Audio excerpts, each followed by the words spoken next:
নমস্কাৰ বন্ধুসকল, স্বাগতম জনাইছো জবছ ফৰ আছামৰ এটা গুৰুত্বপূৰ্ণ ভিডিঅ'লৈ। বন্ধুসকল, আমি আজি এই ভিডিঅ'ত আলোচনা কৰিম ইণ্ডিয়া পোষ্টেলৰ GDSত যিসকল বন্ধু বান্ধৱী ইতিমধ্যে অনলাইন জৰিয়তে আবেদন জনাইছিলে তেওঁলোকৰ বাবে অতিকে সুখবৰ, কিয়নো আপোনালোকৰ ৰিজাল্ট ঘোষণা কৰা হৈছে।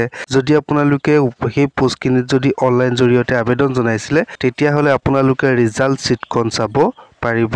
লগতে ৰিজাল্ট কেনেকৈ চাব পাৰিব সেই গোটেইখিনি বিষয় আমি এই ভিডিঅ'ত বিতংভাৱে আলোচনা কৰিম। বন্ধুসকল, যদি আপোনালোকে ৰিজাল্ট চাব বিচাৰে ক্ৰম ব্ৰাউজাৰ অপেন কৰি গুগলত চাৰ্চ কৰিব লাগিব GDS বুলি চাৰ্চ কৰাৰ লগে লগে ওপৰত এনে ধৰণৰ ইণ্ডিয়ান GDS পোষ্ট বুলি আহিব।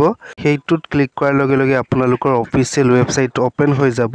সেইটো হৈছে আপোনালোকৰ মেইন ৱেবছাইট। ইয়াত যদি আপোনালোকে আছামৰ ৰিজাল্ট চাব বিচাৰে আপোনালোকে আছামত ক্লিক কৰিব লাগিব।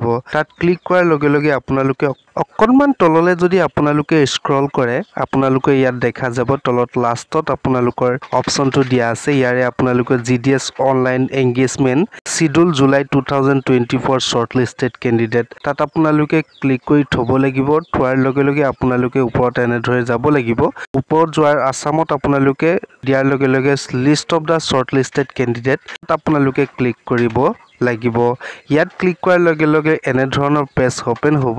সেই পেজটোৱে হৈছে আপোনালোকৰ ৰিজাল্ট। ইয়াত আপোনালোকৰ টপ অৰ্ডাৰত যদি চাবলৈ বিচাৰে 95.5% যিসকলে পাইছিলে তেওঁ ফাৰ্ষ্ট লিষ্টত আপোনালোকৰ প্ৰথম নাম্বাৰত আছে। ইয়াৰে আপোনালোকৰ ৰেজিষ্ট্ৰেশ্যন নাম্বাৰ দিয়া আছে। ইয়াত কোনো ধৰণৰ নাম মেনশ্যন কৰা নাই। ইয়াত যদি আপোনালোকে অনলাইন কৰা ৰিচিপ্টটো যদি থাকে তেতিয়াহ'লে আপোনালোকে ৰেজিষ্টাৰ নাম্বাৰটো চেক কৰিব পাৰিব। লগতে ইয়াত আপোনালোকৰ 97, 95, 93 সেই গোটেইখিনি চিলেক্ট হৈছে। লগতে লোৱাৰ্ছ যদি চাবলৈ বিচাৰে লোৱাৰ্ছ হৈছে ST, SC আৰু দিব্যাংগসকল 84% পোৱা সকলো চিলেক্টেড হৈছে। যদি আপোনালোকে অফিচিয়েল নটিফিকেশ্যনখন যদি চাব বিচাৰে বা যদি আপোনালোকে ৰিজাল্টৰ PDF-খন যদি চাব বিচাৰে মোৰ ভিডিঅ' ডিছক্ৰিপশ্যনতে লিংক দিয়া আছে। তাত গৈ আপোনালোকে PDF-টো ডাউনলোড কৰিব পাৰিব।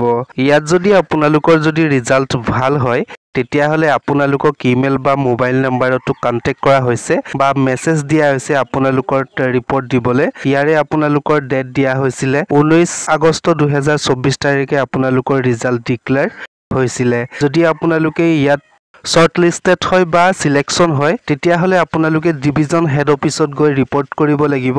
3 ছেপ্টেম্বৰ 2024 তাৰিখৰ আগত আপোনালোকে ৰিপৰ্ট কৰিব লাগিব।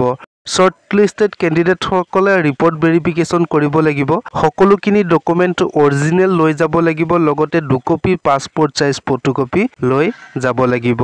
চ' বন্ধুসকল, আজিৰ ভিডিঅ'টি ইমানখিনিয়ে মই আপোনালোকক ইনফৰমেশ্যনখিনি দিলোঁ। যদি ভিডিঅ'টো চাই ভাল লাগিলে প্লিজ লাইক কৰি দিয়ক, শ্বেয়াৰ কৰি দিয়ক। লগতে বন্ধুসকল কমেণ্ট কৰি জনাব ইনফৰমেশ্যনটো পাই কেনেকুৱা পালে। ধন্যবাদ।